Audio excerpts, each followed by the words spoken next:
Yo, yo, yo, yo, we're back again for another edition of the Weekend Rhyme. My boy Leroy Green is here. What's What happening, up? sir?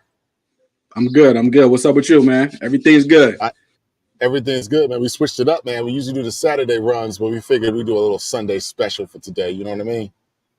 It's all good. It's all good. My Saturday was popping. Had we tapped in yesterday, I would have got to play y'all some music in front of a lot of OGs. So I would, want y'all to hear a live reaction from because we're talking about Big Hit, we're talking about Dogg Pound, we're talking about OGs and gangster stuff. So I wanted y'all to see some real OGs and how they take to the music. But it'll be another time. It's all good. You know what I mean? It's all good, man. We had a lot of music come out this week, man. I know Mike D touched on it on Friday. He gave his thoughts on a short via Eminem Houdini. A lot of talk about the Houdini joint. A lot of talk about the Dogg Pound coming back outside after a few years. We had some more talk of Big Hit Boy, Alchemist coming out. I know you said Brother Lynch. He changed his name, right? Brother, aka Brother Lynch Hung, came out with a new joint. So we Yeah. got a lot to talk about. It's a Sunday. I hope everybody's having a good day. So let me start off with this while people are piling on in the room. Yeah. What were your initial thoughts on Houdini, Eminem? We're gonna get to that, man. And the whole thing is about evolving and being all right with we're gonna hashtag dad raps, right? These are the dad raps. People with the MCs is running from dad raps. They don't think the kids want to hear the dad raps. I think Houdini, I didn't like the song. Let's start there, right? And we'll get to the Lynch in the end because he too is going back into an alter ego, and he's a multi-syllabic rapper. So multi-syllabic rappers going into their alter ego. We'll get to that later and how that should be done, right? So the Houdini, I built Eminem up high, man. I said, yeah, the bars. We got to remember this is a wordsmith. He gonna have the bars. He gonna, he can get crazy, but we know it's M. Everybody was like, nah, that's trash. So I'm listening to the Houdini. This man said, Abra, abracadabra. I'm about to reach in my bag, bruh. the I rage, mean, the rage I had in my heart. Okay, that was not. I never want to hear that rhyme again. Like I know it's a hook. I'm sorry. I never want to hear that rhyme in life again. I'm about to reach back in my bag, bruh, or something like, bruh. No, I get it. I get what's going on, Em. I understand. The going back to the old school without me or the whole Batman Robin, I understand. But I didn't like it. I didn't like it. And, you know, there's a Slim Shady and all. What do you say back in the day? There's a Slim Shady in everybody. And I do believe in artists, there's a lot of Slim Shadys. I believe a lot of artists are operating from their alter ego. What happens when you're in your 40s and you're trying to rap from that alter ego or speak to that alter ego? So we're gonna get. I didn't like the song. Like I said, I understand the video. I understand it. The performative aspect of it, I think we could learn from it. I think rappers should make their videos more entertaining. They should speak. They should not be so hard all the time. Pause. Just they should be show multiple sides of their personalities. But the song, Ron, I can't get with the song itself. And again, I understand it, the concept. But I even understand the slick bars, the Black Eyed Peas, the Megan thing, the slick bars. I understand. You know what you're doing, them. But I didn't like the song, so Mike's gonna win that argument. right. So let me say this. Okay, just get to straight to the point, cut to the chase. I didn't like the song, and I'll tell you why I didn't like the song because that style of Eminem, it's 2024, and I see him trying to reach back into that bag of back in like 2002, 2004, the real Slim Shady without me. To me, it wasn't good back then, and it damn sure ain't good right now. You know what I mean? So I just don't think that sound at 28 or 29 or 30 when he made it sounds good with a 51-year-old man doing it. It doesn't. I mean, this song, it's the video might, win some accolades for video of the year because the way it was put together. But if you look at it from a music standpoint, from a song standpoint, this song ain't gonna be listened to in 20 years. Hell, it might not even be listened to in 2 months. And I think he's like an artist, and a lot of artists sometimes don't fall into this because you think about Nas, right? You think about somebody like Common, you think of somebody like Cube, you think of somebody like who else? E40. You think about all the older legacy acts. They don't have to reach back into their bag. They can evolve as artists over time. They mature, they grow. This sounds like a 51-year-old man trying to be like a 20-year-old again, or a 25 or a 29-year-old again. And to me, those songs didn't resonate back then.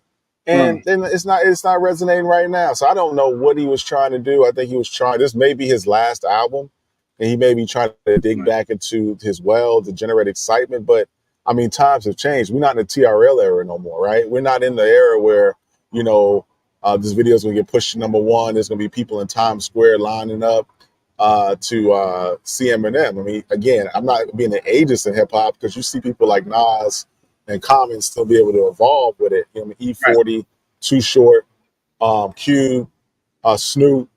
But this ain't it, bro. So, all the fanfare, we thinking that, there's going to be the death of Slim Shady. I just think he's really trying to do another jab, trying to drum up some controversy. But long story long, man, this shit was whack, bro. Yeah, and I don't even know if it's Slim Shady we're hearing. He's talking about his Slim Shady. I don't even know if that's Slim Shady we're hearing. Now, granted, some of the same tricks were there. You went at the pop stars, Megan, the more popular culture things you poked fun out. You poked fun out of. That's Eminem, that's Slim Shady.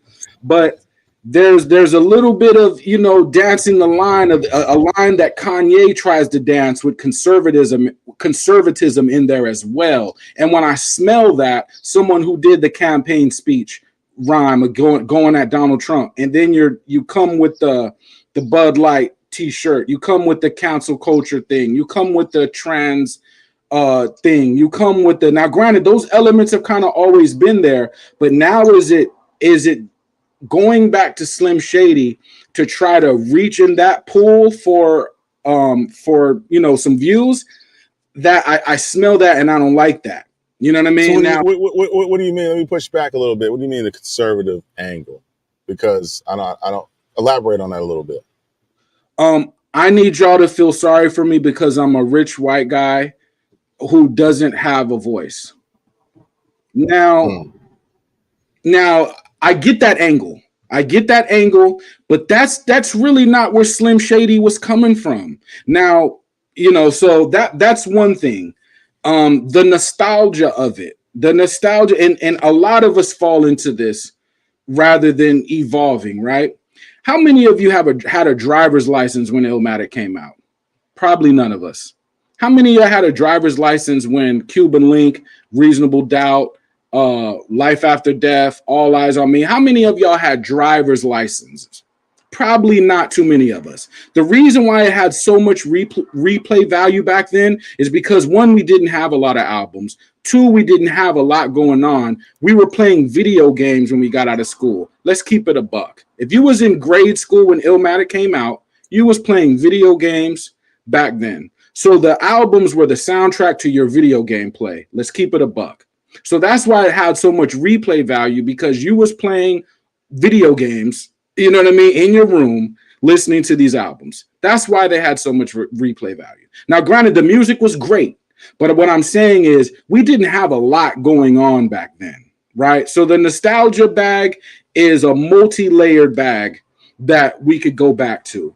But even with that, it's like to play on that. What it is I hate the times because the times are much different now than it was when I was growing up. However, a lot of the gripes that people will have with these times, and we're going to get into it because we're dealing with multi-generational rap, dad raps, and the times changing.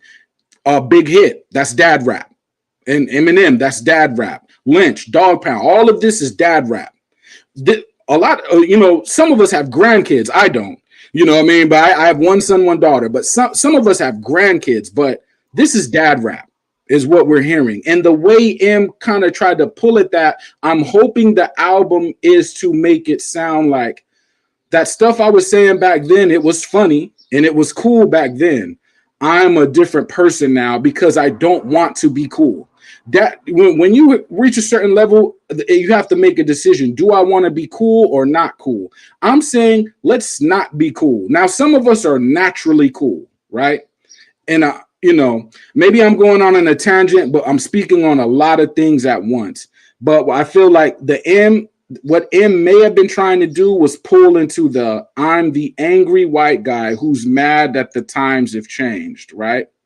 Now, even if we play that card, if a black guy does it, because a lot of us do that when we do that, we're mad that the times have changed and the music doesn't sound like what it used to sound like in the 90s. But what comes with that is Reaganomics. What comes with that is a whole system that created that music. So when you want those times back, you're asking for a lot. You know what I mean? So, I maybe I lost my train of thought with that, but there's a lot going on in this video with the M thing, with the alter ego of rapping, with the aging of rapping, and whether we should evolve into something new or should we double down on what we did 20 years ago. So I'm hoping M is going for something new. And this was just to poke fun at what he used to do. You know what I mean? Someone says I'm overthinking it, but it's deep though. These subject matters are deep. When you have rappers in their 40s and 50s, right? Do you want to hear them make the records they made at their 20s?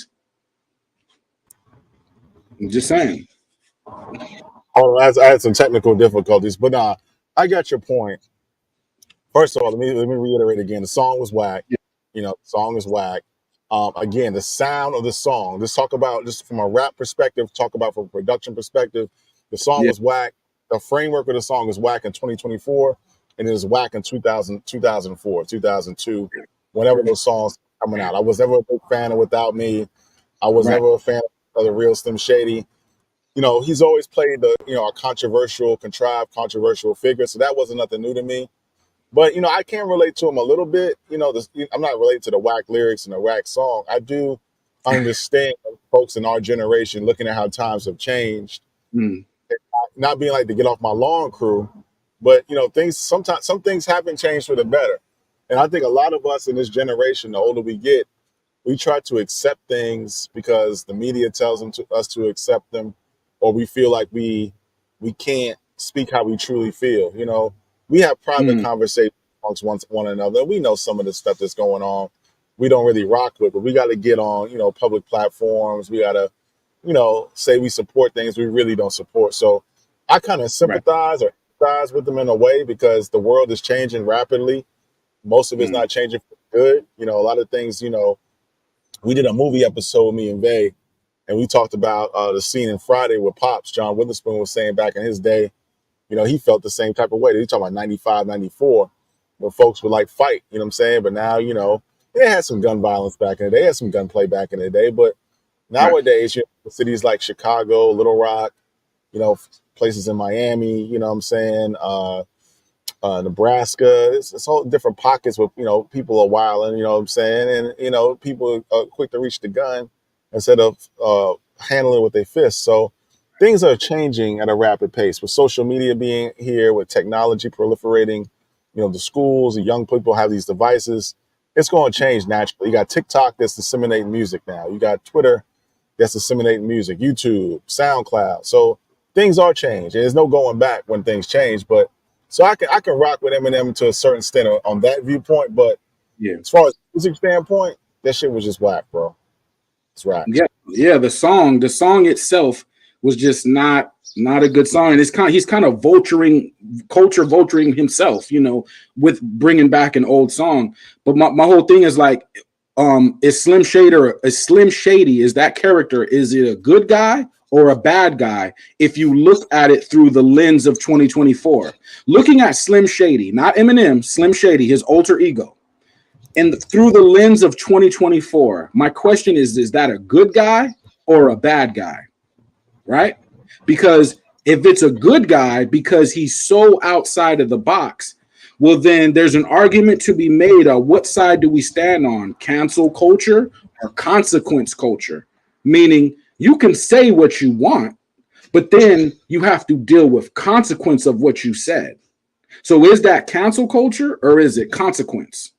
You know what I mean? And if he may have been a good guy back then because we're juxtaposing Slim Shady versus Backstreet Boys, NSYNC, Britney Spears, right? But is Slim Shady a good guy today? Is the type is that type of person? And again, Slim Shady is an alter ego. It's not really Eminem. Slim Shady does not exist. I'm talking about a character that does not exist. So there's no shots being thrown when I'm talking about Slim Shady.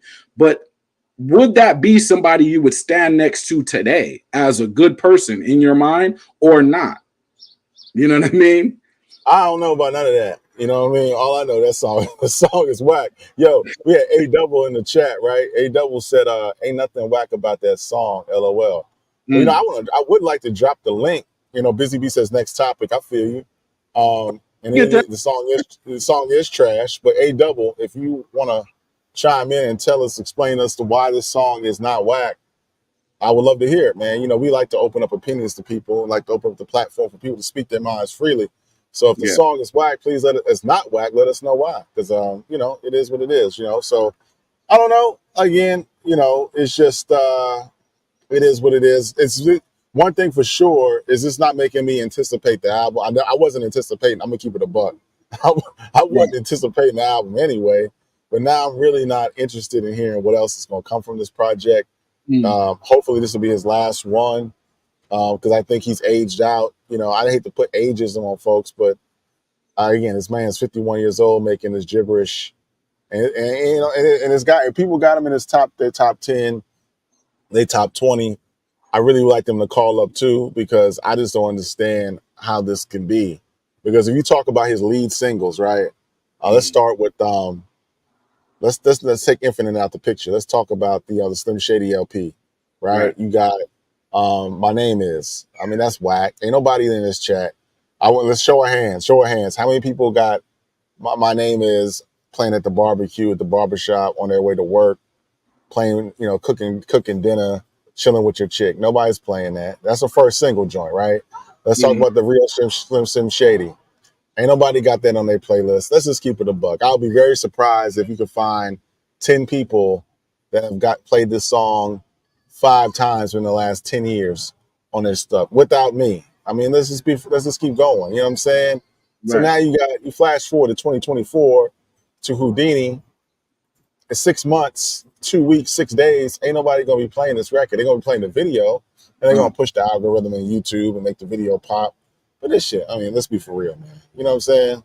Again, though, that's good. That goes back to the replay value too. And a lot of the audience now, they have kids, they have careers, they have shit to do. So is it replay value, or is it you're not really playing a lot because you're busy?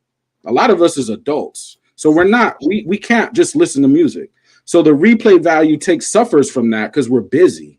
You know what I mean? Well, we listen to good music though, Leroy, because I still listen to music. I'm work. I got some music on in my joint. I'm in my car. I'm listening to music. I'm chilling with my wife. I'm listening to music. Right. I'm playing with my kids. My kids, you know, because music spans generations. It spans time. My kids dance and listen to Michael Jackson records. My kids listen to Prince. My kids listen to James Brown. My kids listen to all types of stuff, man. They listen to talk about that. The Isley Brothers. You know what I'm saying? They listen to Earth, Wind, and Fire. They listen to all types. So music can span generations. My kids know a lot of Michael Jackson songs. You know what I'm saying? They discover it on YouTube.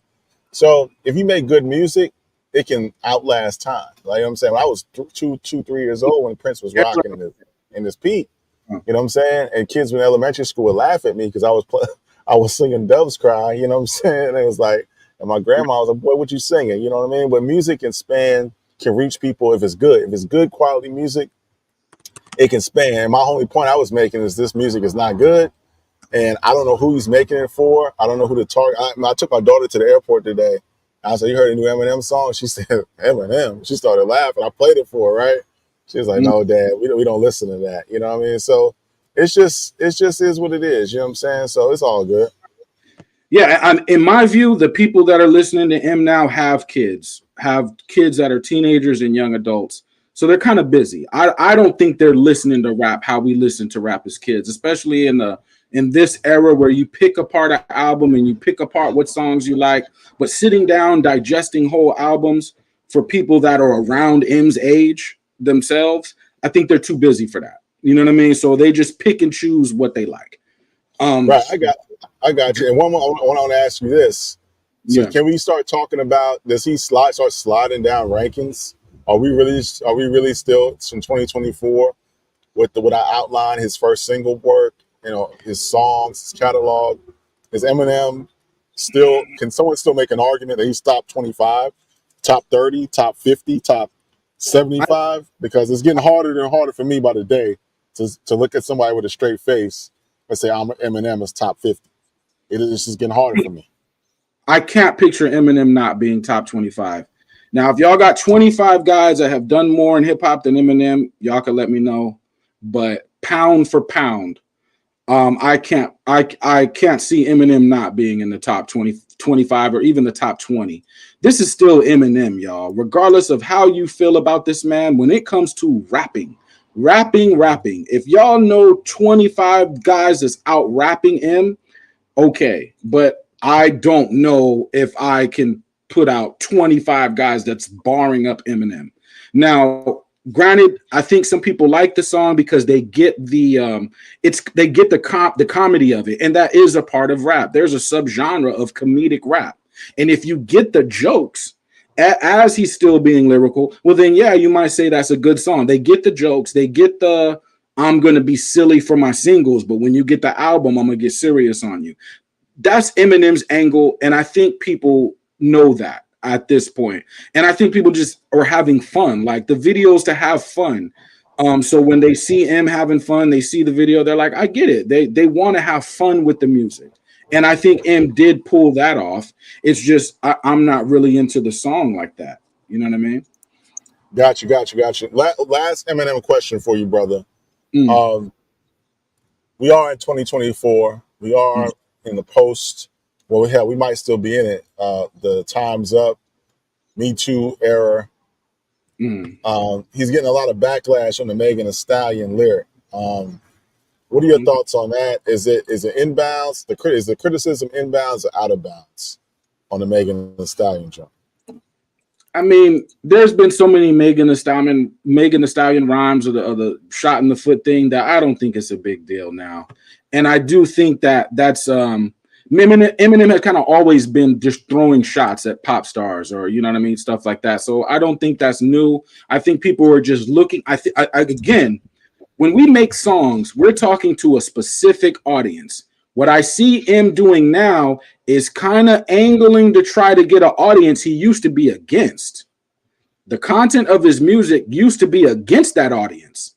With this song, it makes me think, well, maybe he's trying to pull some of them in. That's fine, because we're all neighbors in America. We live next to each other. I talk to people that do not believe in the same things as me, because I believe if you're going to have conversations with people that think like you, you're not learning very much. I think you should go talk to people that don't believe nothing you believe and are against what you believe in, and have those conversations. You know what I mean? So, but I think if M is pulling in that audience just to rope-a-dope them and hit them with something else in the album, well, then I get the play. But it was a little disappointment because, saying Megan's name is the attention. Saying R. Kelly's name is the attention. Saying, going at certain groups, which I get because it's rampant all over the internet. They will attack certain groups for the attention. I get it. To them, that's being tough, right? I come from a different world, a different era. The world that Big Hit speaks to is the world that I'm coming from. So all that being tough when you're going after certain groups, that's not tough to me. You know what I mean? So, I get it. I'm not too mad at the Megan Thee Stallion line. I just gave it a little chuckle, thought it was a little funny. I'm not that upset, to answer your question. You know what I mean? Right. I wasn't upset about it either. It was expected. You know what I'm saying? Eminem has been doing this for years. It is what it is, man. But other than that, let's segue to another topic. And I'm interested in the chat. If you think Eminem is top 50 or top 25, let us know. I'm seeing people saying yes. I'm seeing people say no. Yeah, let's move on, man. I want to go to let's go to Big Hit. Let's go to Big Hit, Okay. and then we'll go to Big Hit, Hit Boy, Alchemist. Then we'll go to Dogg Pound, and then we'll go to the Brother Lynch. So, It's what all did you good. think about the? What did you think about Black and Whites? The Hit Boy, Big Hit, and Alchemist joint. I thought it was cool. I thought it was cool. It's a mixture of things, right? And again now we're speaking to generational things and passing down a certain mentality to the youth, right? As dad raps, right? And what sounds cool in the rap, by the end of the album, we got to ask ourselves, is it really cool or not? But again, with Big Hit, the album overall, I thought it was cool. We haven't been dealing with ranking systems or ranking, so I'm not gonna give it a ranking. Like if we were doing a 5 mic type of thing, I may give it like, well, I rank hard, so I may give it like a 2.5. You know what I mean? If it was a 5 mic thing or whatever, right? I do think there's some things I with the flow. I think the flow. Dogg Pound speaks to a certain sound of the West Coast. And I know that sound is something that Big Hit probably came up hearing. So I think that sound would be more comfortable for his type of style. Um, so the flow, that's one thing. The beats, I like the beats, but again, Alchemist speaks to a different world. It's not really the G Funk or the gangster world. He speaks to a more of the underground hip hop world. Muggs, Cypress Hill, Dilated People, Planet Asia, Blue. You know what I mean? This is a different soundscape. But the meshing of them two together, I'm not really mad at. You know, when it first came on, the first video, I'm not a rap star, I'm a drug czar. I don't shoot for the stars. I look past Mars. Leviathan, little homie. I'm past large. That, I mean, I get that. You know what I mean? So that I was into. It started off strong. So what did you think about that first single off that? Oh, I think the first single was dope. I mean, I was expecting it to be album of the year. I listened to the whole album. I mean, it's a good, solid project, but I don't think it's album of the year territory. But it was good though. Black and Whites was a good, good first single. Big Hit got off. Hit Boy got off. Alchemist got off, and then it got me to thinking because Black and Whites was so dope that we talking about the story of hip hop. You really can't talk about the hip hop without talking about two of those guys, right? You can't tell the story of hip hop without talking about Hit Boy, and you can't tell the story about hip hop without talking about the Alchemist, right?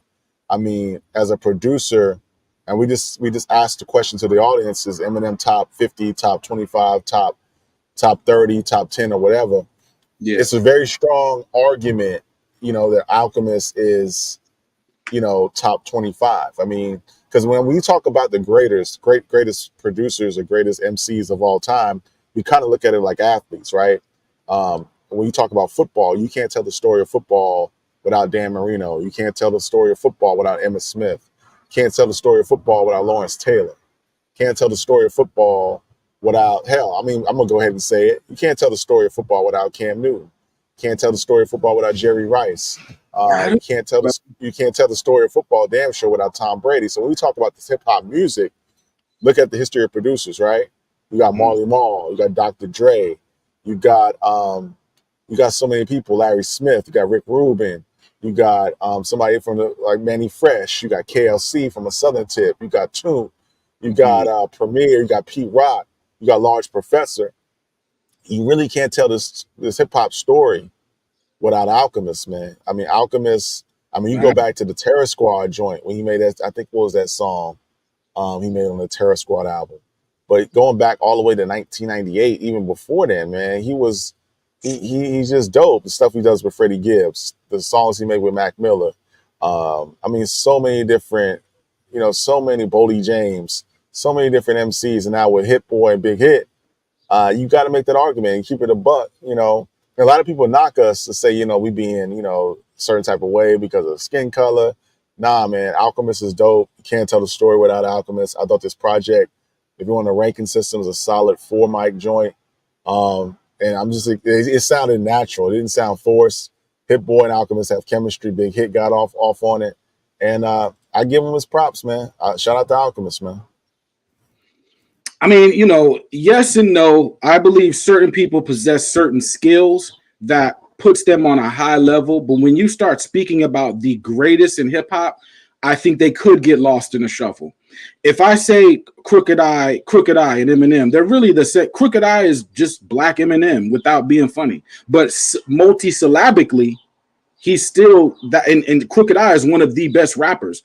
When it comes to the greatest of all time, are we going to be talking about Crooked Eye? Yes, in certain circles, they're going to be like, yeah, he checks all these different boxes. But for the most part, people are going to be that name may not come up. And I think Alchemist speaks to a certain sound that I was there for. I was there for the 90s Alchemist sound early when it was underground. Most of the world, I don't know if people were there for that. So I hear something, but I don't know if they're hearing what I'm hearing. And when you talk about the greats, you know, Dre, Kanye, RZA, Premier, Pete Rock, it's a tall order for you to then try to put in even an Alchemist or Big Hit when you're trying to stand next to a Dr. Dre or somebody. That's a tall order. Now, Alchemist, I will make a solid argument for Alchemist, but our greats production-wise, they have a signature sound. And even when they don't, they have a particular technique that's undeniable. Alchemist has mastered that on an underground level that I recognize. Does the outer world of hip hop recognize Alchemist in the way that I do? That's a question. I don't think they do, and I don't know. You know what I mean? Because Yeah, I don't know. I don't know about that. You know, so I see where you're coming from, Leroy. But if right, I was you're an MC, I'm not an MC. Mike's an MC. But if I was an MC and I had to go and I had a choice of who I needed to get a beat from for my right. album, you know what I'm saying? I'm gonna cook up. I want to cook up with Alchemist. You know what I'm saying? If that's me personally, over Timbo. Like if I had a choice between Timberland in 2024 or Mm, Alchemist, I'm going to make that call to Alchemist. That's just me. You know what I mean? Because I okay. did a little list. I did a little list of like, you know, Mad Max, I love you, bro. But again, I have to respectfully disagree with you. You can't tell the story without Alchemist, right? You can't tell the story of hip hop without Keep It Thorough. You can't tell the story of hip hop. I mean, you could. I mean, if it didn't exist, but I wouldn't want to tell the story. I wouldn't want to tell the story of hip hop without Keep It Thorough, Prodigy. We gonna make it with Styles P and Jadakiss. Worst come to worst with Dilated Peoples. A song even like Pinto with Boldy James. You know what I'm saying? Song like Scottie Pippins with Currency and Freddie Gibbs. The Terror Squad joint I was talking about, Bring It On. The Right. song he had with Action Bronson and Mac Miller, Red Dot Music. Doo-Wop. That was on Alchemist's joint, The Cutting Room Floor #3. What else, man? I mean, Hold You No, Down. You know what I'm saying? Hold You Down. You can't tell the story of hip hop without those records. So, I mean, shout out to Out. We need to give him his flowers. He's dope. He has some good bar work on this joint, too. Low key, he can rap a little bit. He can spit a little bit.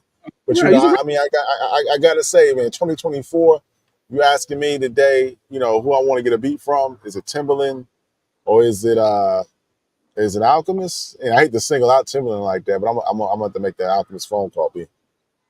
I mean, if I had to choose between the two, if I get on the track with Alchemist, that is going to be just nasty bars.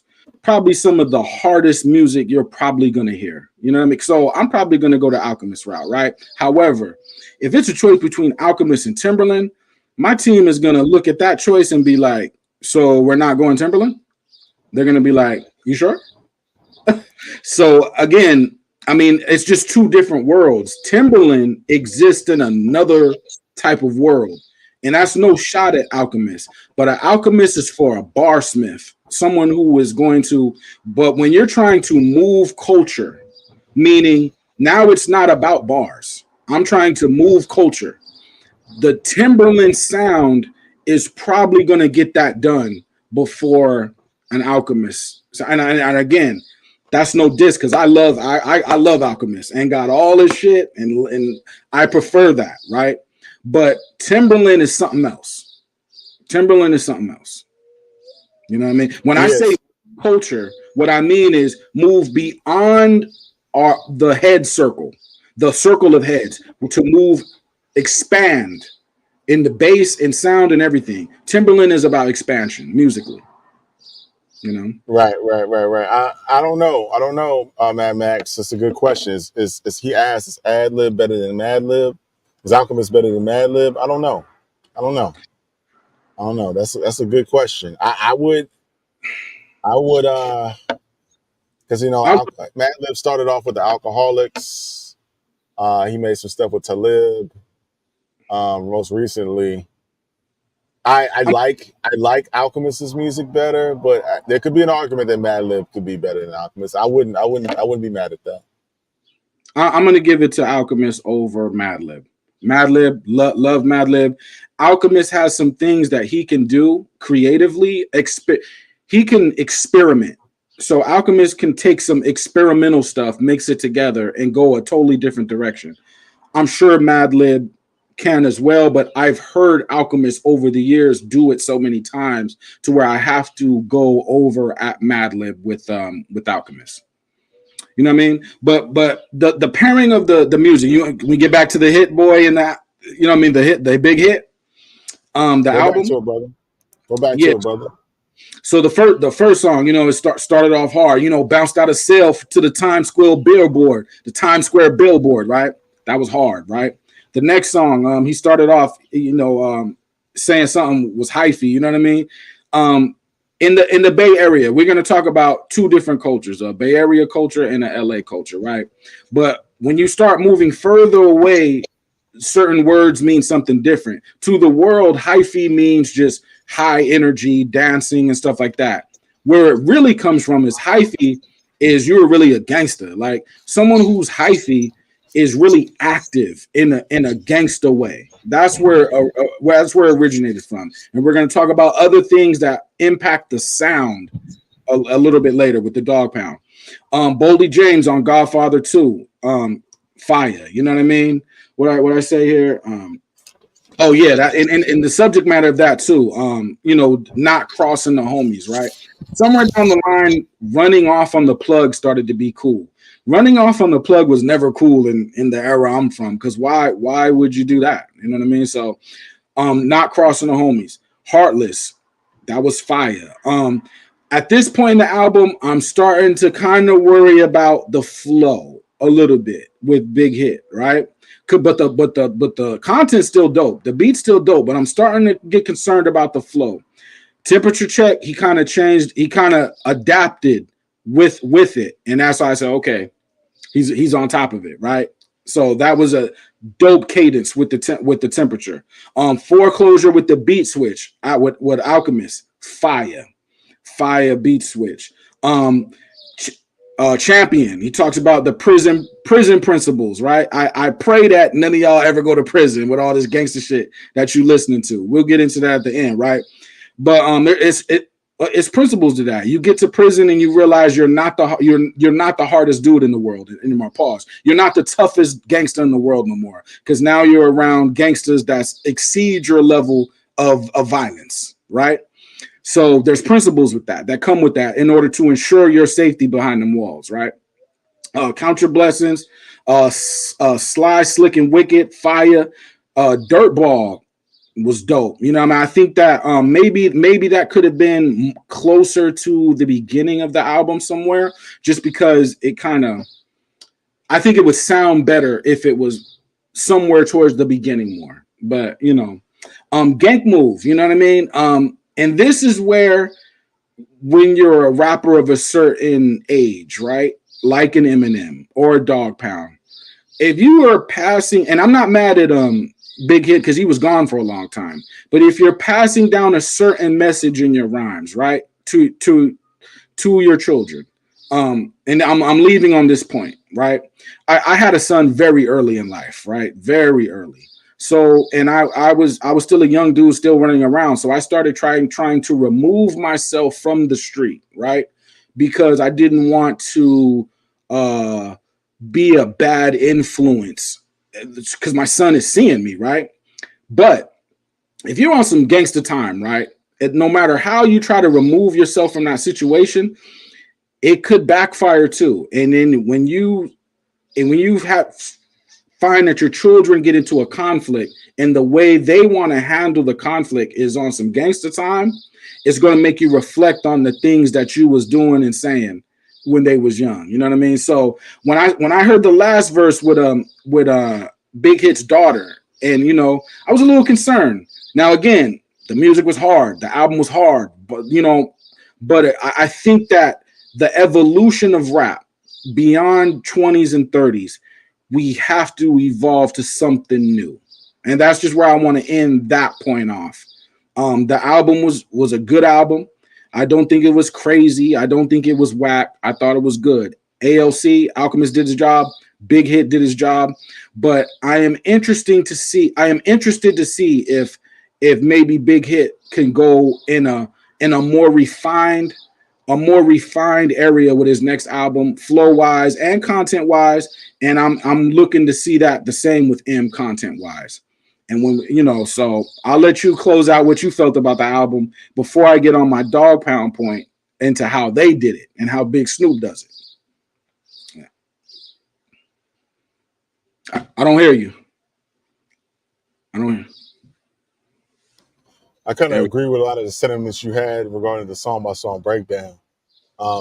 Big Hit's been locked down for a little bit, so I can imagine that his pen game is his pen game. He did have some good bars on the project, so but he's been out of the game for a while. He's coming back home and getting himself back acclimated. So I understand him being a little rusty, because he probably wrote a lot of those when he was away. But I still respect his perspective, where he sits at in his lot in life at 53 years old, knowing the game, experiencing what he's experienced, working with his son, working with Alchemist. I think the project was the best it could be. That's why I give it a solid 4, because he hasn't been really active, because he wasn't home. So I give him some kind of some grace on that. I think the more he continues to work and cook up, and gets more experiences, travel a little bit, go on tour, experience some new things. The next project will be a little bit more comprehensive and more expansive. So, I stay on what I stand on. I give it a solid 4 album, 4 mics if we're going on source scale. You know what I mean? So it was cool. Yeah. No, the touring aspect will help. Some of the punching in with your rhymes when you try to perform those on the road, it's a little challenging. So it teaches you to write in a way to where those commas become breath. When you put in a comma, that's a breath. So I think he'll implement more breath control later on, especially seeing how the effect to pull it off on a stage versus just rapping is a little different. But no, I'm not mad at that. Overall, I mean, we like raw hip hop. We like raw, just hardcore, barring it out. So they did their thing with this album. You know what I mean? It's just, I want to continue to see that elevation from that crew. So, and but as far as like some classic gangster stuff, they do have some moments on there. There's some classic West Coast stuff. You know what I mean? When I go into the next argument with the Dogg Pound, now we're going to the experts at this West Coast gangster stuff. So, well, let's go to it. Without further ado, let's cook up. What was your thoughts on the Dogg Pound new album that came out this week on Friday? DPG, I'm a Dogg Pound fan forever since Dog Food. I would encourage people, even though Dog Food is, it's a classic. New York. Let's Play House, Big Pimpin' 2, all different stuff on there, right? But I would encourage people to listen to the albums after Dog Food as well, because that was fire. So I was excited. I was out in my neighborhood yesterday. I was at the homie's house. He was, watching the Wilder fight, barbecuing, kicking up. The homies was outside. I wanted to play the album so y'all could see the real reaction from the street when Dogg Pound comes on from the West Coast. That'll happen, maybe at a later date. But that album was fire, and the sound of the album is what, if you want to know what the West Coast sounds like, put on that album, and that's pretty much what the sound is. That the sound of the West Coast on some gangster shit. And as far as like the refinement of their styles, how they were able to still be themselves, you know what I mean, and still keep a gangster, but be, these people they have grandkids now, you know what I mean, so they speak to that. The last song with DJ Premier with Lady of Rage. Shout out to Lady of Rage. I'm gonna meet Lady of Rage coming up pretty soon, like sometime this month. But Lady of Rage on the Primo track. Killed it. Kurupt killed it. Big Snoop killed it. RBX killed it. I don't want to hear no more talk about what Primo needs to be doing with his sound. Look, Primo was an expert at being Primo. He doesn't need nobody telling him what he needs to do with his sound. But that was the last song, right? Fire. The opening song, Smoke Up, fire. It's in the West Coast is car stereo music. The music is engineered for it to be played in cars. You know what I mean? So that's why it sounds a certain way. That's why California, mob music. In the Bay Area, we call it mob music. What is mob music? That's when you and your homies, you like 10 cars deep, you riding down the boulevard, and you got so many speakers in your trunk. It's ridiculous. Like people can hear you from a mile down the street. That's mob music in the Bay Area. So the music is geared for car culture. And the same as LA too. Like in the Bay is muscle cars. And LA is old school cars. But the music is geared for how it sounds in a car. Right. So Dogg Pound, they speak to that. Daz production speaks to that, always has. With We All We Got, with the Juicy sample, on the same sample from Sugar Hill from AZ, Do or Die.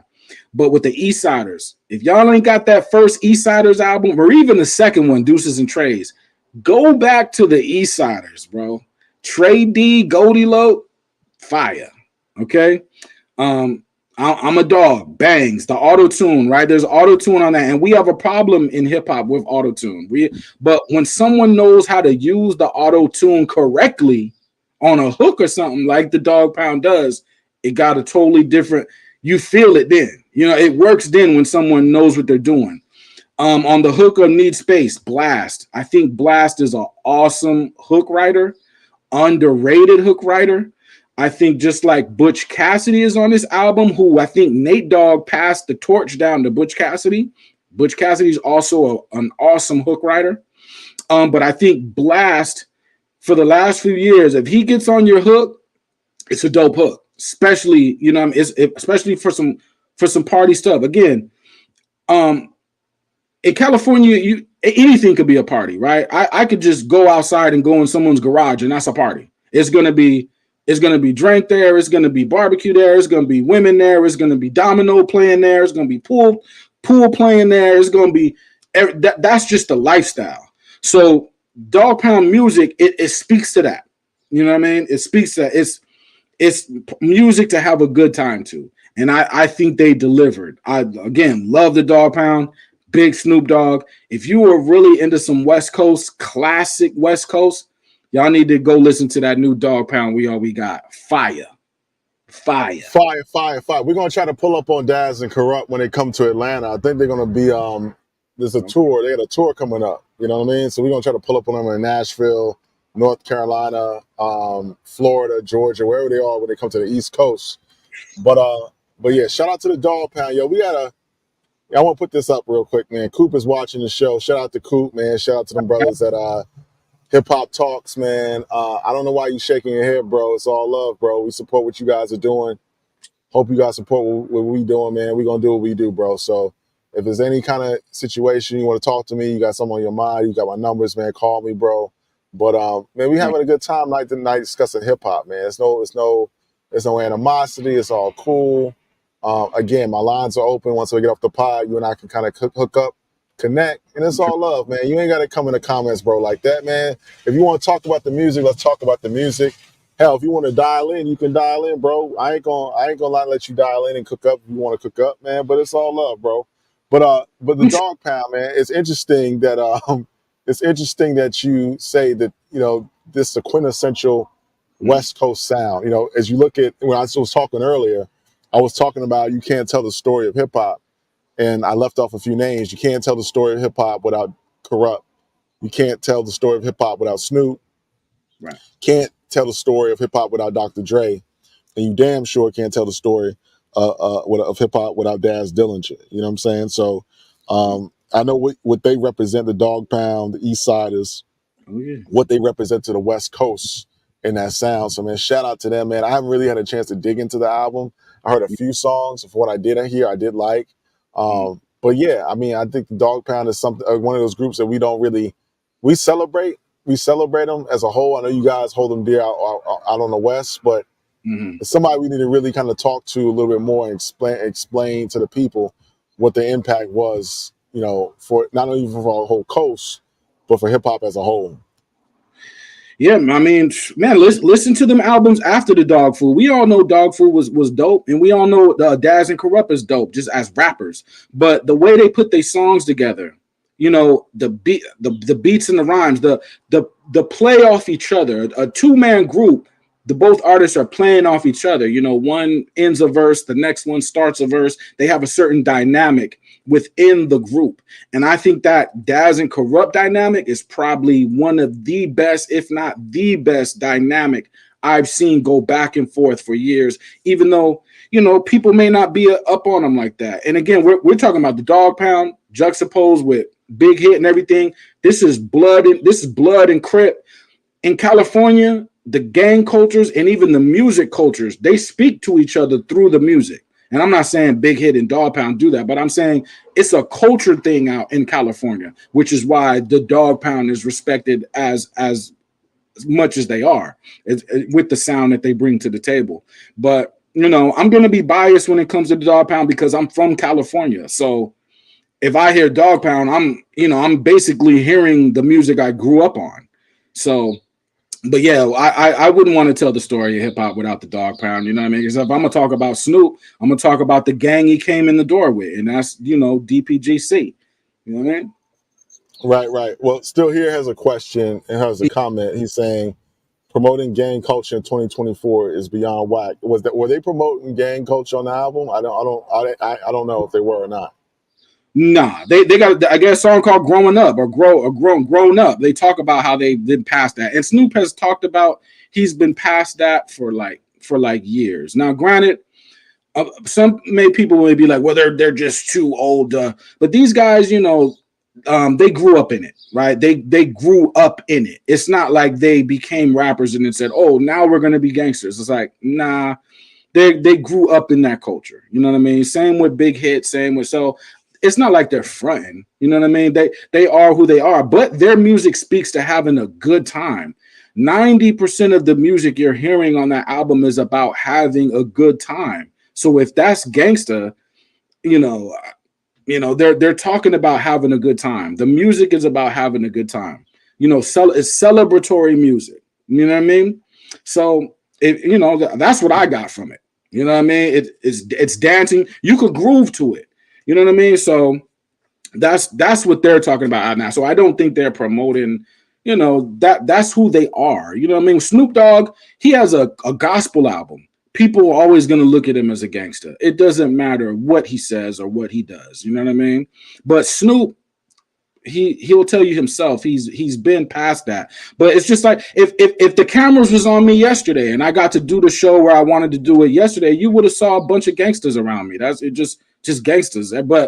But they're not glorifying it or trying to, this is what they grew up in. So it's like they can't leave it behind. Now, are they plotting to do something? Are they actively doing? Nah, these guys is chilling. These are folks that got kids, grandkids, they're chilling, but their energy speaks to that time. Like the intro of Big Hit's album, we talk about Reaganomics.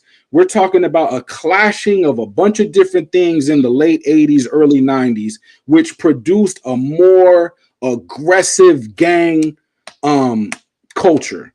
And especially when we start bringing in prison politics and start bringing in, different factions of the gangs, right? So these guys grew up in it. You know what I mean? They're not going to change their stripes. You know what I mean? Even though I do think, they can't tailor it up. And like I said, on the album Grown Up, you listen to that song, you could tell they're speaking from a grown perspective. Like, bro, we got grandkids now that we don't want in the gang. You know what I'm saying? So they speak to that. Right. I'm gonna check the album out tonight, man. We had an interview coming up with Tariq Nasheed that's dropping on Tuesday, and he was kind of giving us some game. He has a new documentary out called Microphone Check, and he was saying a lot of the story of the West Coast gets lost. But his documentary film really talked about the pioneers of hip hop. and where the origin of hip hop started. You know, a lot of it emanated from New York, but a lot of people that came from the South took a lot of sound from the South when they migrated to New York, brought those sounds with them. And then you got the people that, Disco King Mario, people that were just instrumental in all elements of hip hop. So that interview is coming out Tuesday. But he did say, he's looking about telling the story more comprehensively about West Coast. You know what I'm saying? Because a lot of the dancing, he said in an interview, did emanate from the West Coast. I think breaking kind of showed that. You know what I mean? So interesting interview, man. People, the hip hop has evolved over the years and it's been integral in many parts of American society, from the West Coast of New York, down south to Midwest, even internationally. You see people in Japan, people in India, people in Europe, London, taking our style as Black people. They created hip hop and taking it across the globe. So it's interesting, man. Did you come up with a list of top 10 Dogg Pound songs? No, I didn't. Granted, my list would probably be different from a lot of people's, but no, I didn't do it. But just generally, we could go with New York. I mean, we could just start there. You know what I'm saying? We could start with Respect, Dogg Pound Gangsta, Let's Play House, Big Pimpin' 2. But it's like their song that next album, Daz Dillinger and Young Gotti, that came out in 2001, classic. It had Beanie Siegels on that album too, but I think people should go back and listen to that. I'm gonna go back to the Dogg Pound thing about the top 10 or records that comes to mind. But to your breakdancing point, I think New York with breakdancing, of course, they had a lot to do with that, and I think they brought that in. With the West Coast, it was more like, well, we're not just gonna bite breakdancing full out, but we're gonna breakdance because we like to breakdance. But it's a lot of the pop locking and the certain movements of how we break dance with the pop locking in the break dance is a West Coast thing. And I'm from that era to where if you had a problem with somebody, you might have a breakdown. It might turn into a break battle where two guys straight up break dancing to see who's the illest. I came up out of that era and I hated to see it go because, it was replaced by violence, right? But when I was young, it was still like, oh, this dude thinks he got better moves than me. Let me show this dude. Like, it was still that, you know what I mean? Then later on, the Mexicans and the Asians, they started breaking too, and I saw it shift and I saw it expand. So that was a beautiful thing. But the difference between breaking, East Coast breaking and West Coast breakdancing, it's a little different. Just like our graffiti is a little bit different, our DJing is a little bit different. We throw our own spin on things. But no, I didn't come up with a top list of Dogg Pound songs, but I will though, and I'll put it in the chat. I'll put it in the comments. You know what I mean? Right. I think there was a counter. It was a counter record to New York, New York. I think it was Capone Noriega that did LA. Yep. I forgot who did that. It was LA, right? Who else was on that joint? Capone Noriega and somebody else, right? Mobb Deep and Tragedy. Right. So that was a crazy time, man. And a lot of the record labels were incentivizing, and not only the record labels, but a lot of the hip hop publications, right, that weren't run by us, that weren't run by hip hop people, were fueling the fire with a lot of these nonsense, man. Because just think about it. What if these artists were working together, making music? You know what I'm saying? What if Pac and Mobb Deep were making music? You know what I'm saying? What if Pac, was Snoop and Premier were cooking up back in the day, and Snoop and Nas did something, and it wasn't so fragmented, the culture would have evolved, man. We had a lot of evil people in the culture, man, that were getting paid under the table to write negative stories. This is before social media and the internet, to kind of propel and promote this stupidness, man. And I get it, you know what I'm saying? With Common, the Bitchin' You versus Ice Cube. I mean, it was a lot of crazy stuff going on, but I think, it's sad to think what could have been if people would have, if people that weren't of the culture weren't feeding into it. Because I think a lot of people, all that noise was coming outside the culture, right? And even the Rolling Stone, which was an article came out about Diddy the other day, said Biggie really didn't want to make those records. You know what I'm saying? Who Shot Ya and all those subliminal, going back to Cali and you're nobody to somebody kills you. and stuff like that. He didn't want to make that. They said the record labels, the executives are urging him to keep making shots at Pac like that. So I don't know, man. I just think it's interesting to see how people outside of the culture impacted the culture so much, and it's just sad, man. I get that, and I think a lot of factors go into that. I think just like when people slow down to see a traffic accident, or people slow down to watch a fight happen, that happens in the media as well. I Big is from Brooklyn, so if Big is saying, "Oh, I didn't want to respond to Pac," I don't know if I believe that, man. You know what I mean? I know, Big, you're not no soft person, man. You know what I mean? So I think if Big said it, he meant to say it. You know what I mean? But I also think these guys are young too. Well, these artists were like in their early 20s. In your early 20s, and you just got your first little glimpse of fame outside of your own city, you're gonna be aggressive in your 20s. Most of us were. You're gonna be aggressive in your 20s because you got that energy and you feel like, you want to show somebody something. In your 30s and 40s, I could see my enemy in the street and won't even care.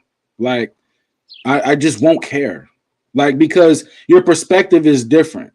You just really don't care. You know what I mean? Because what are you arguing about? People are beefing in situations where nobody got touched, nobody got hurt. I don't understand a beef where nobody gets hurt. You know what I mean? So, but in your 20s though, you're more, I think Pac, Big, Mobb Deep, CNN, Dogg Pound, they was aggressive because that's what they came up out of. Had they lived to be a little bit older, I think they would have looked at it like, nah, like we make songs. Like if I see this person, I don't care, and I'll still collaborate with this person. Like, you know what I mean? Like we don't even have to like each other, and I'll still collaborate. Like, you know what I mean? I remember back in the day, Tony Yayo was saying, like, why can't we go on a tour with Game? Like, we don't have to be Game's friend. We could just make our money. I'll still get in the studio and do a song with Game, and we're not cool. Like, this is Tony Yayo. Years ago he said this, but I think that comes with just getting maturity. You know what I mean? So I think a little bit of both. It was outside influence, but I do think a lot of that young energy had him doing young energy stuff. You know what I mean? So Yeah. It's interesting, man, and a lot of things are coming out about Puff after the fact.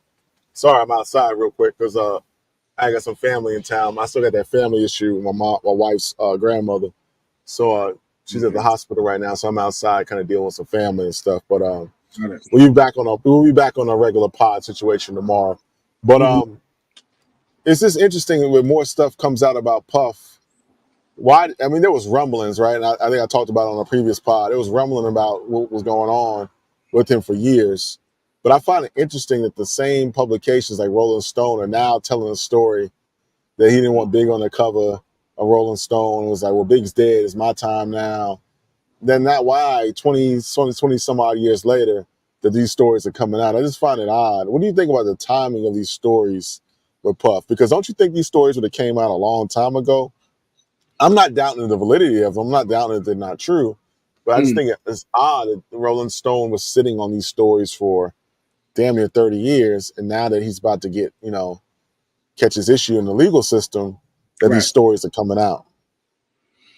Well, I think before where they could make money off Puff for his engagement with them, I think they kept their mouth shut because they could make money. Like if he were to drop a new album and it was fire, well, they could turn around and make money off that by covering that. So I think they was quiet while he was still outside doing his thing.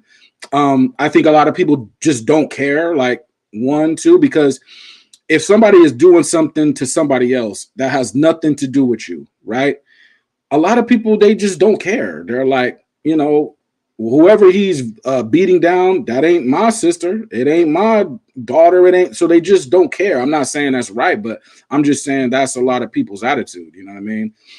But then when he is going down, the dog piling, everybody piling up on top. I'm a big fan of, I stay out of it. Once the police get involved, I don't want to say nothing. You know what I mean? But I get it from the media's perspective as they're going to cover it. They're going to jump on it. I do think there's some disdain for Puff. I do think he probably burned a lot of bridges. I do think that a lot of what people are saying about his character could very well be true. But I made this argument in general from the gate about balance, right? If you see a person that's so great at being at doing something, there's a balance to that greatness. So the other side of that, just like they have the potential to be so great, they also probably have the potential to not be so great. You know what I mean? Because that's the balance of greatness, right? You know what I mean? So I just think people are dog pounding on. They're just jumping on and now to cover it. I get it.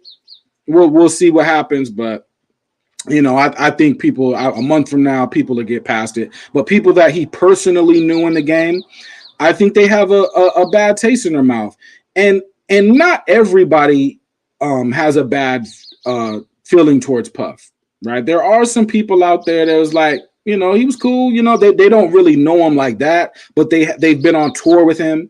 They've been on in different situations with him, and they're like, he's all right, you know.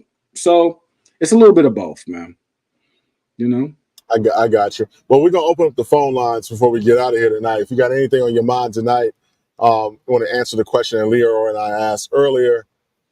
Is Eminem a top 50, top 25, top 10 artist? Let us know. You want to talk about the Dogg Pound album? You want to talk about the big hit, Alchemist and Hit Boy? Anything that's on your mind? Sunday night is the weekend rhyme, according to hip hop, according to the people. We open up the phone lines to you, and we'll go from there. So, Leroy, what else is on your mind, brother? Yeah, Links in before the chat. the phone lines, the Brotha Lynch project, Season of the Sick. That's another, like M, he has an alter ego, right? So the Brotha Lynch has an alter ego as well, right? He plays like a monster, right? You know, that he eats people, right? But from this album, he's rapping from the perspective of now I'm an elder. So how do I give you a part two to an album I made when I was 20 or in my 20s, right? So he speaks to that in a certain way. And why I bring him up juxtaposed of Eminem is because M and Brotha Lynch are multi-syllabic rappers. Even though the content is completely different, what the heads hear from them is multi-syllable barring, right? So if you want, I think Brotha Lynch did it right with how he spoke to his younger self through an older lens and still keeping the rhyme sharp. The beats, I don't know exactly what went on with the beats, but he had to make his own beats this time. Sometimes he's cool with that, sometimes he's not. But I think with pulling off his alter ego and doing it the right way with the concept, I think he pulled it off right. And I think hopefully M will do the same. So that's the last point I want to make on that. You know what I mean? No doubt, no doubt. Matt Max is in the building. Matt Max, brother, what's on your mind, bro? Yo, it's good. Yeah. To answer the original question, right? Is M top? What was it? 25? 25, man. 25. Nah. I like that. Like I liked M when I was a kid, though. When I was like 4 or 5 years old, M was one of them ones. Like DMX, Nelly, Ludacris, Snoop, because Snoop had that song with Pharrell, the Drop It Like It's Hot joint, and then and M, and then obviously 50 and Kiss, and because I lived in Mount Vernon, so Kiss and those guys was going crazy. Hov was going crazy. Nas would come back. Those guys was going crazy too. But like X, M, Nelly, Luda, those was like the guys. 2001. There was and Hov. Let me say his name. It was like the most crazy, but 25 though. M is 2024. I don't think I could. 25. That's a lot of people. I don't know. 4 people out there with albums like a Slim Shady, a Marshall Mathers, an Eminem Show, Recovery, Marshall Mathers 2. There's 24 MCs that are barring M out of here. Like, I'm just asking. Barring him up, like the way you. I don't know, because I don't know. I look at it overall MCing as like a myriad of things. So, I don't know. I don't think I would take Eminem over Styles P or AZ. So I don't know how I would rank him in my top 25. No, I get that. AZ, mean, I love AZ, but AZ is nice. I mean, I hear you, but I don't know. Is M better than Method Man? I don't think so. Is he better than Raekwon or Ghost? I don't think so. mm-hmm. I mean, you have the people who will tell you the Jizza, right? I don't think M is better than him either. That's just four dudes off of one group. Right. Yeah, no, And they're then you all got yeah. then you got Ice Cube, you got Pac, you got Snoop. I mean, Snoop can't rhyme bar for bar with M, but we Right. just talking musical. If we just talking about at their best, who was more fly in the hip hop space, Emma Snoop is clearly Snoop Dogg. Like, so that's just seven people off top, and I didn't even get to like I went through one group and three ghosts from from Cali. Really, I didn't even get to like you know um Nas or Big or Hove or Right. I Andre 3K for some people, or maybe there's people who think T.I. is better than Eminem. There's an argument. I don't know if Eminem is you know is like undisputed top 25, because when you go through a stretch where your best albums are the Slim Shady LP, the Marshall Mathers LP, Eminem Show, and then We View You as falling off after your first three albums, it's kind of hard, especially if those aren't like, viewed as top 5, top 10, right. top 15 hip hop albums ever. Like, it'd be one thing if the Eminem Show is like a top 2 hip hop album ever, then yeah, it would be easier to make that conversation, because for a lot of people, Snoop Dogg fell off after Doggy Style, and Raekwon. It's not like Raekwon's walking around with another purple tape, but Right. we still rank them high because they got their features too, but they made like albums that people argue is like top 2, top 3 to top 15.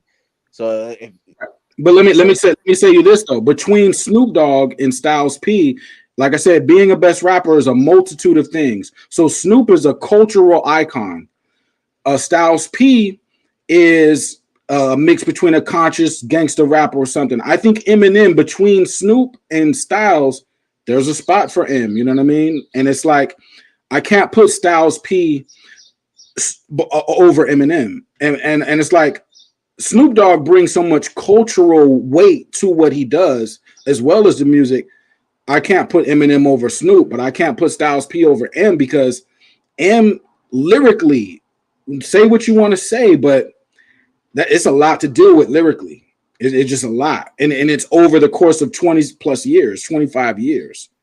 I think my argument for Styles P would be like he has. I feel like he has a song and like good, and Eminem has a song too. He has "Lose Yourself." I remember that song. That went crazy. But Styles P has like "Good Times." He's on classic Posse cuts. I think like you could make the same argument that for 25 years, Styles P is still like nice. I could make the bar for bar argument for Styles P too. I just think that he's just more. I don't know. Like I don't see if Styles P drop a project, I'm not hearing Houdini on it. Like to me, Eminem has fallen from like at one point he could really hang with Hove, and like he got Hove on people say he got Hove on Renegade, even though I like Hove's verse. I like Hove verses more, but it was relatively like close. And I remember when he was on the Dead Wrong joint that they put him on with Biggie, he got busy on that. On the little when they took his verse and put it on the Biggie verse, whatever thing. Yeah. He got busy on that. I've heard like Eminem, and then he got the what's that freestyle? Cause I'm as despicable as Daffy Duck when I'm spitting. That was fire. Eminem at his best he was up there. He was nice. It's just that when I hear Houdini, and then it's just like he's almost like Derrick Rose, like in his prime. Like yo, he was, going to be one of them guys, and then he tears his knee up. I can't really, I don't know. And then over time, his peak music hasn't held up like other peak music. So like a Styles P and a Jadakiss, even though they probably never had a classic that was ever held at any point, to like the stuff that Eminem's stuff was held at one point. They can last because for over 20 years they giving you either a dope scene No, I got you. there. Right. You know what I'm saying? Right. I got you, Mad Max. Yo, we got my man, and Mad Max, you had some good points there. We got my man, John Norrie, still running them laps with K-Dot on the line. What's on your mind tonight, sir? Yeah. What's up with it? Hey, y'all got pardon me. I'm on break. I'm outside real quick. Got to go to the food truck. But I'm catching the conversation. And Eminem, man, he's a tricky one. He's a tricky one because if he if he would have just stayed where he was at with his projector. No, did he cut out? We lost John Norrie. I think what he was going to say, if he would have stayed with his trajectory, I ain't putting words in his mouth, pause. But if he would have stayed on his trajectory, he would have been thought of more highly. The more he continues to cook up, the more we look. I would love, man, we got Mark DJ in here, and we got my man, what's my man, A-Double. I would love A-Double to cook up, man, come on here and explain his position. He's got Eminem in his top 10. And I would just want to hear that. You know what I'm saying? I want to understand that. So I want to get everybody's opinions on this, but I can't because ain't nobody calling in that want to, rock it with him. Right. I hate to say this, but Eminem has to just put the pen down. Just has to put the pen down. I agree with Leroy. When you hear that, abracadabra, I'm in my back. Like, come on. He can't be serious. He can't be serious. Come on. Back in my bag, bro. I said no. Like, come on, man. Like, come on. Eminem is better than that. Like, we gotta be for real, bro. In his prime, I don't know what happened to his voice, his flow. Like, in his prime, he would never. He rhymes robotic now. I can't, But I'm like, John cook up. He's back. So okay, I got you though. John, what up, bro? He's cooking. Yeah, I'm back. Hey, it's like I was saying, he's a tricky one because where he was projected to be, especially, I feel like the men that we hold on, that was standing next to 50 and Dre in 03, that's what we wish he would have stayed on that project, on that outline. We wish he would have stayed like that, but he just, his fan base is so outside of hip hop circles that it's hard to really give him that credit like we want to, because he took that bag and now you got this whole. It's like it's not a niche fan base because of how big he is and how much, because he was established as an artist back when artists was actually selling records and shit. So you can't look at it as a niche fan base. He has a lot of pull. He does do numbers, but his crowd ain't really a hip hop crowd. So you have a talented rapper who's top 10 talent, but his impact is not really felt in the culture. So now you got to take away points because he got the numbers, but he's not doing numbers. Yeah. The numbers he's doing is not building up the culture. It's building up only his side of the street. Yeah, but M can't control that. Like, M can't control that so many people love him like that. So they take points away from Jay for that. Jay has too many fans. But we're gonna take away points because someone is really loved. Like, you know what I mean? I get it. I think the difference is that M also has to cater to his fans, and when you have to cater to your fans and they're not hip hop, it kind of gets annoying when you're making non-hip hop songs and we're counting them as hip hop songs. That's no doubt. Yo, we got A-Double in here. A-Double has been in the chat. He's been holding his position regarding Eminem. A-Double, welcome to the Weekend Rhyme, sir. How are you? What's good? How y'all doing? Doing pretty good, man. So tell us, I think you said you had Eminem in your top 10. Let us know where your thoughts on Eminem are, and let's talk about it, bro. Yeah, I think Eminem top 10, but I was young when Eminem came out, but yeah, I just think he one of the greatest probably. Okay, what's some of your favorite M songs? And okay, so what's some of your favorite? Where are you from, brother? I'm from Hacienda Heights, like LA County. Okay, you from LA County. Okay, okay. Yeah. So you got Eminem in your top 10. Who are some of your favorite artists? My favorite artist in rap, Yeah, and Yep. rap and pro- rap. probably Kurupt, DJ Quick, probably Bone Thugs, Pac, Black Star, The Roots, Jurassic 5, Eminem, Royce was my favorite rapper for a long time. Shout out Uh, Royce. my first favorite rapper, probably, I don't know, Humpty Hump or something back in the day, you know.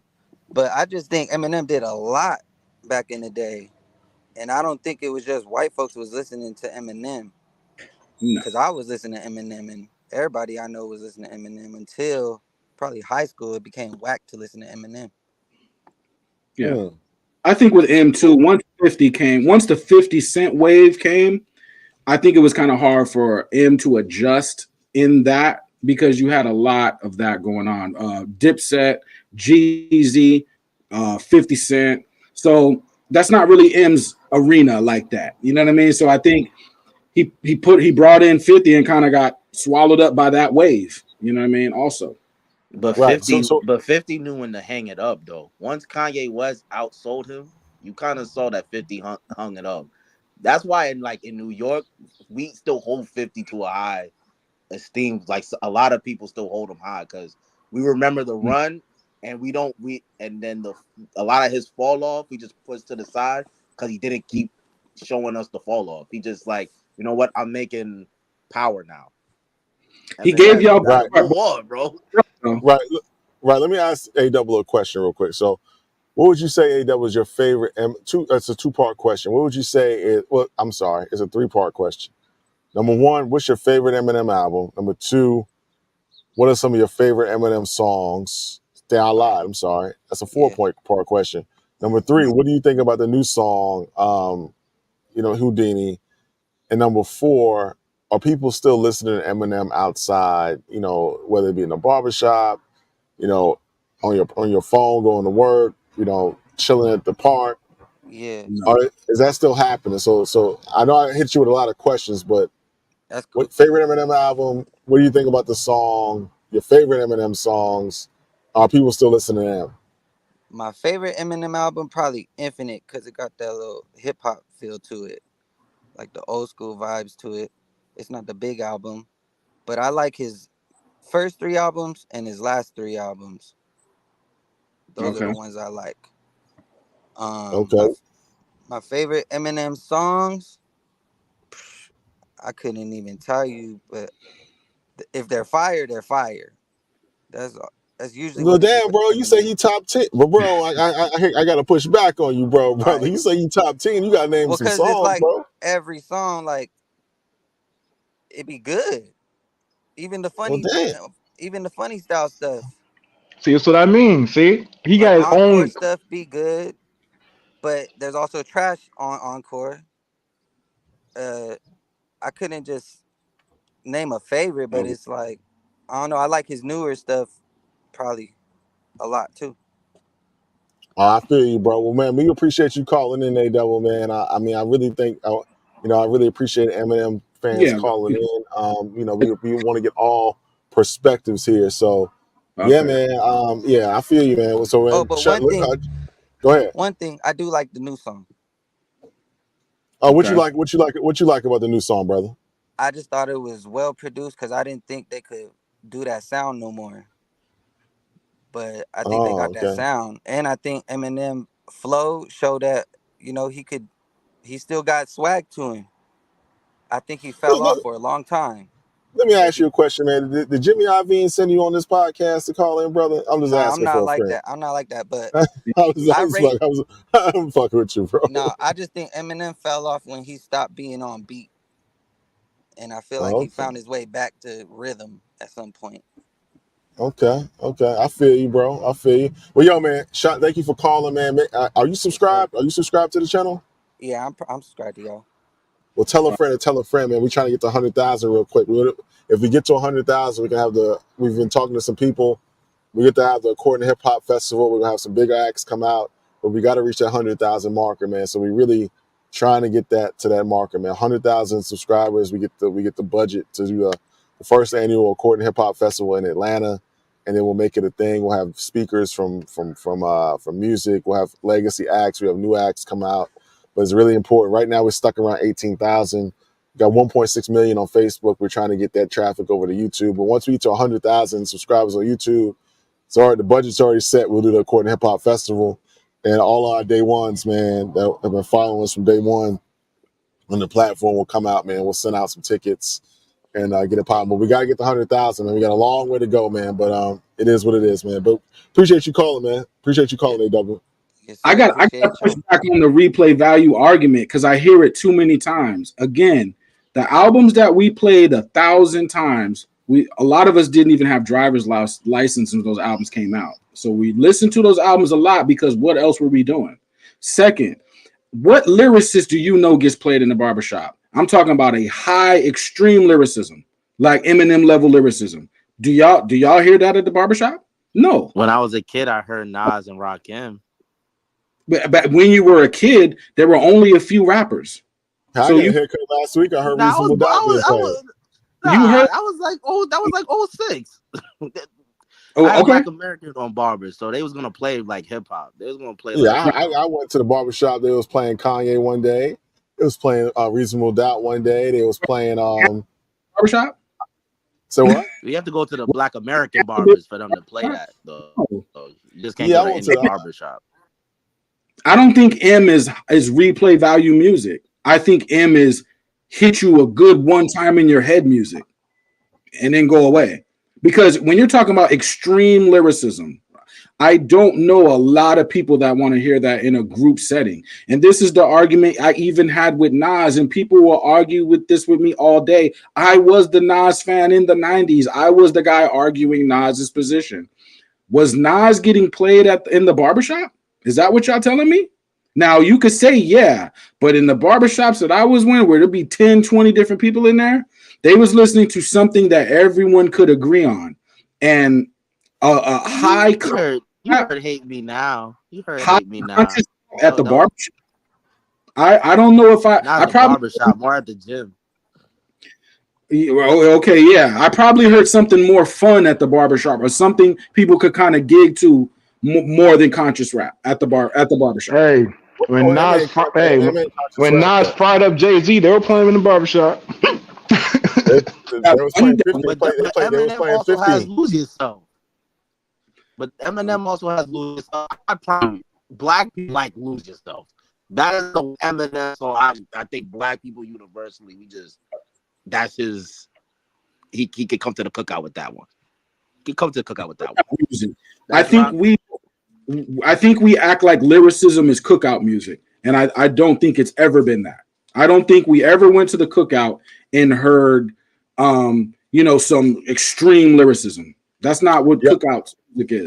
Hey, Leroy, when you come to Atlanta, we're gonna have a cookout at my house. I'm gonna put on Fear of a Black Planet while I'm cooking some chicken and some steaks. I'm gonna put on B while I'm cooking some chicken and some steaks. You know what I'm saying? My wife could make the macaroni. We're gonna play some lyrical content, at the cookout. You know what I mean? Even some of that G-Unit shit. There's some street lyrics, but 50's spitting. You know what I'm saying? But it ain't no lyrical miracle. It ain't no lyrical miracle shit. But a matter of fact, I play Magic 3 at the cookout, bro. We'll just vibe to it. You know what I'm saying? We wasn't playing Hove at the cookouts. Hove wasn't played at the. Jay at the cookouts is a staple. I've been to a lot of cookouts. I'm from California. You know what I mean? But when we talk about Eminem, we're talking about extreme lyricism. So when people are asking for replay value and extreme lyricism, how many times do you get that in your life? How many times are you running back some extreme bars over and over and over? It's probably not too many rappers you do that with. Like, it's probably few and far between. You know what I mean? You guys are listing rappers, Jay, Big, Common, people that can speak to a celebratory music, club music, barbershop music, cookout music. They could make that. You know what I mean? So, but if you're telling me that somebody's in the barbershop listening to Master Killer, I don't know. I don't know. You know what I What mean? what about Ice Cream from Ray and Ghost? I know you could play that at the cookout. We're not doing that. We could play that. But again, that's a staple song too. That's a cultural song. And again, when we go back to the 90s, again, in my personal opinion, and people ain't gotta agree with me, I understand. I think in the 90s, we only had 100 albums to pick from. How many albums did y'all have in 95? Because I didn't have a thousand albums like I do now. In 95, I probably had like 40, 50 albums or something. So Well, if you kind of only if you listen to rap music, but the '90s is the most multicultural decade you can think of when it comes to pop culture. in So I rap mean, in the 90s, I played the same rap albums over and over because I didn't have a lot of rap albums because there wasn't a lot out. At around 98 now I'm starting to have like 100+ albums. Okay, now I'm picking and choosing. But before 97, I only had 50 different rap albums to play from. So yeah, I played them to death because what else would I was gonna play? man, So the between me and my pops CD collection and record collection, I had at least like 500 discs, easy. What year was that? Um, That had to be the 2000s. nah, that was like matter of fact, it was 99, 98. That was easy. I mean, but this is you gotta if you're only listening to one kind of hip hop, then yeah, you might have 50. But if you listen to West Coast, down south, Right. underground, older shit, 80s, 70s, Mhm. and then you got the some of the stuff that are unreleased and shit like that. You might have like 5 albums of Tupac unreleased shit. I mean, Mhm. that stuff. I mean, I had like I go through the CD collection. He had like almost every Ice Cube CD, NWA, all these funkadelic stuff, all that, and then you mix that in with the older stuff that we play at the barbecues because usually at the barbecue music it was the '70s, the soul classic stuff. It was Michael Jackson. It was all of that, and then you start getting as the night got closer to like the later time. That's when you start getting into more hip hop stuff, and then you get to the ratchet shit when it's time to turn up, and then you'll go home. Yeah, and to your point, it's like I'm having a hard time getting the argument that this man is top 25, top 30, and when I name venues, we just count the venues. Like he's not being played in the whips, he's not being played at the cookout, he's not being played in the barbershop, he's not being played on the club.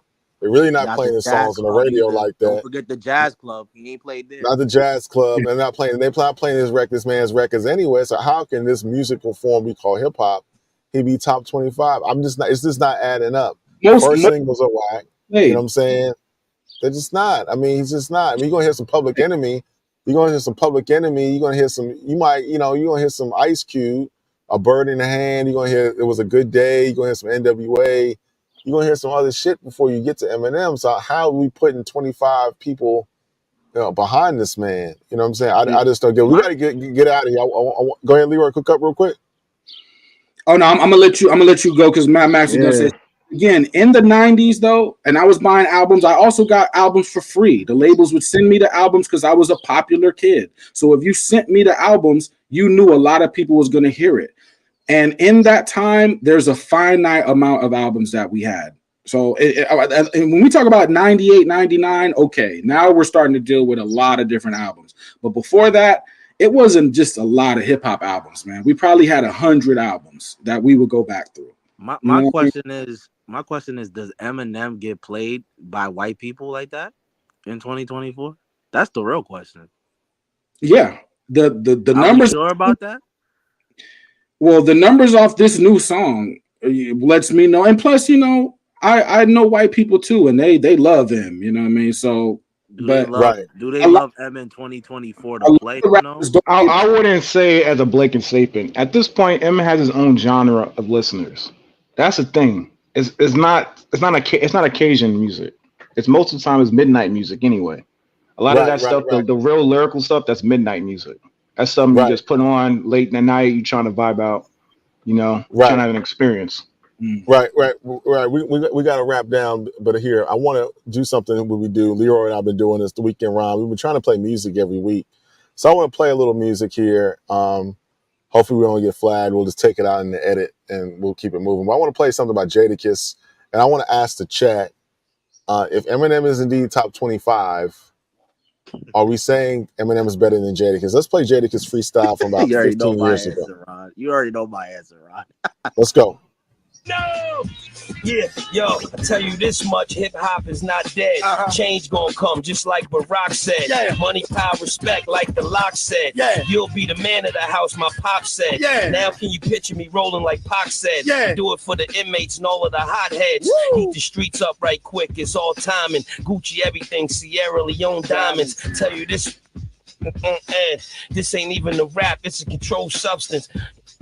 Yeah, hold on. You can curse. You can curse. I can curse? Yeah. Yo, head-on-head collision. I'm a problem and nobody could solve them. I'm long division on the road to success, but it's more of a mission. They said I would be dead or I was going to prison. Yeah. One of them is certain, but the other one isn't. I Yeah. made rare decisions. Rock diamonds that impaired your vision. Even supplied y'all years for lism. Like I'm just starting, but I got years of wisdom. Stripes I got, nigga, took years to get them. Whenever you see him, notice the same peers is with him. He destroys tracks the minute he hears the rhythm. Yeah. Only a hell of a flow, but his ears forbidden. Yeah. If you think this is a ringtone, yeah, you kidding? 50,000 records sold, right? Yeah, you kidding? It was his time to go. He ain't care who did him. Didn't appreciate life and got aired for living.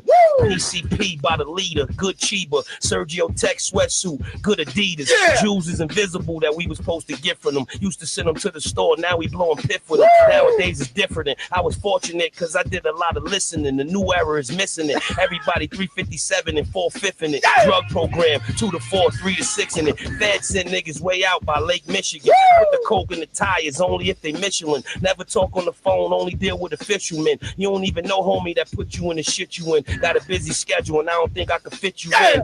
What's good for me ain't good for them. No matter what set you claim or what hood you in, I hit you when I find a wood box for them to put you in. Yeah, and you don't stop. And you can't stop. Yo, a lot of niggas lost their pops to the drug game. Other niggas lost their blocks when the thugs came. Yeah. They knew how to box, they ain't know about the slug game. Soon as the money get right, that's when the love change. Niggas know who to call when they want raw. Kiss is the cornerstone of the corner store.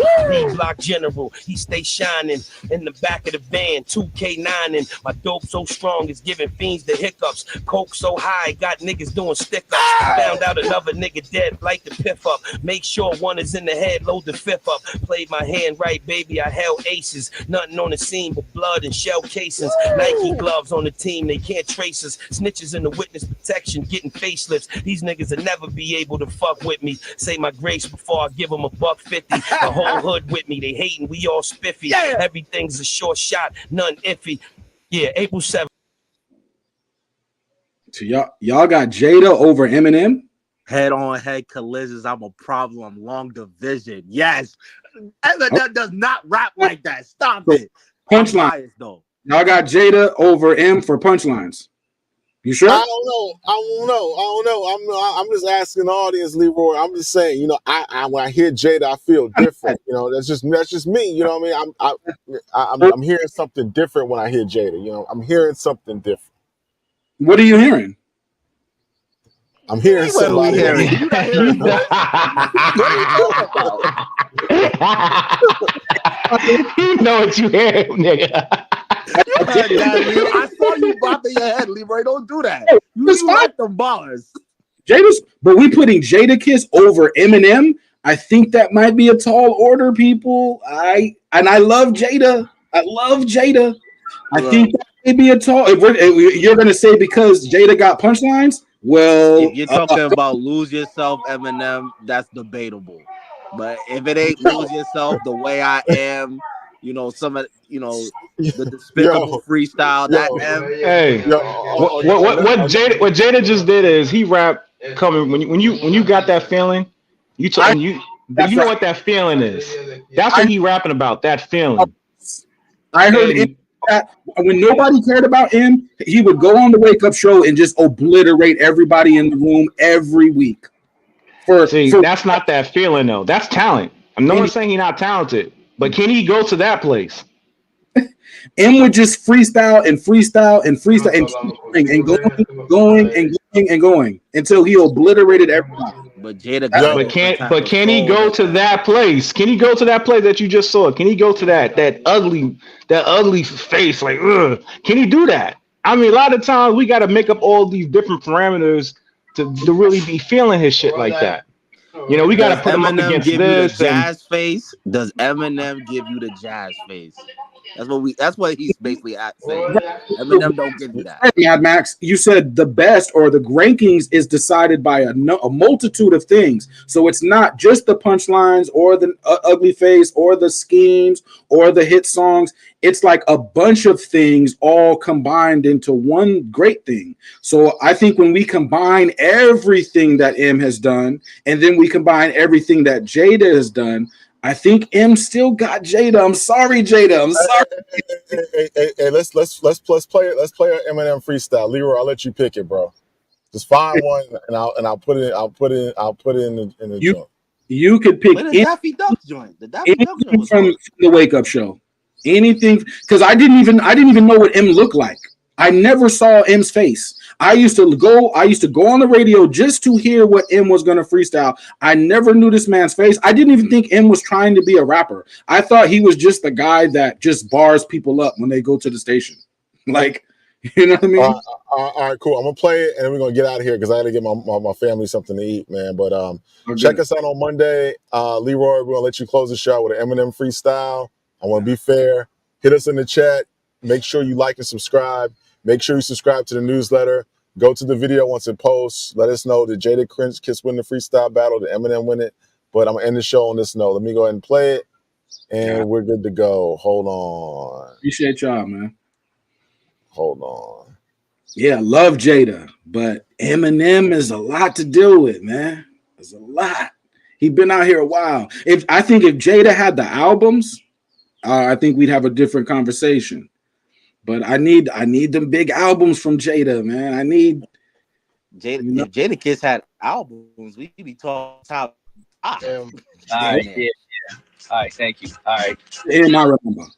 Met a retarded kid named Greg with a wooden leg. Snatched it off and beat him over the head with the peg. Go to bed with the keg. Wake up with the 40. Mix it without the seltzer and formula 40-40. Forget an acetab. I strapped the whole sheet to my forehead. Waited till it absorbed in and fell to the floor dead. No more said, case closed in a discussion. We blowing up like spontaneous human combustion. Leaving you in the aftermath of Holocaust and traumas. Cross the bombers. We blowing up your house, killing your parents. Coming back to get your foster mamas. And I'm as good as keeping the promises Nostradamus, cause I ain't making no more threats. I'm doing drive-bys and tinted Corvettes on Vietnam war vets. I'm more or less sick in the head, maybe more cause I smoked crack today, yesterday, and the day before. Saboteur, walk the block with a Labrador, strapping more corral for war than El Salvador. Foul style galore, verbal cow manure, coming together like an eyebrow, and I'll be sure. It's like that. Eminem, bust it. What? It's only fair to warn, I was born with a set of horns and metaphors attached to my dang umbilical cord. Warlord of rap that'll bash you with a 2x4 board and smash into your Honda Accord with a 4-door Ford. But a more toy dropping an acapella, the chopper fella, the mozzarella worse than a helicopter propeller. Got you locked in a cellar with your skeleton showing, developing anorexia. While I'm standing next to you, eating a full course meal, watching you starve to death with an IV in your vein, feeding you liquid Darvocet. You full of drugs, Get your shoes on, guys. gunshot victims full of bullet slugs. Super picked up at an end. Yeah, get your shoes on. Come on, man. Jada and M, we're gonna have to have later. A less than 20% chance of living. Have a possible placement as a hospital patient. Storing their dead bodies in grandma's little basement. Dr. Kevorkian is a ride to perform an autopsy on you while you scream, I'm still alive. Driving a rusty scalpel in through the top of your scalp and pulling your Adam's apple out through your mouth. But I called the fire department, I fired an arson and set fire to carpet and burn up your entire apartment. M was a problem back then, guys. M was very technical, but that didn't get. But did you get that feeling? Technical for technical. They ain't get no feeling. If anything, they were giving him that like, oh, this is the crazy white boy. He got skills. He can rap. He not Vanilla Ice. That's how we was looking at him. We would let him be because he wasn't, he wasn't embarrassing us. Yo, on that note, guys, it is what it is, man. We can't rhyme. We'll talk soon. We'll get Check us out tomorrow. Tomorrow, deuces. 6 o'clock, 7 o'clock, we'll be on, man. Peace. Peace out. Peace. See y'all tomorrow.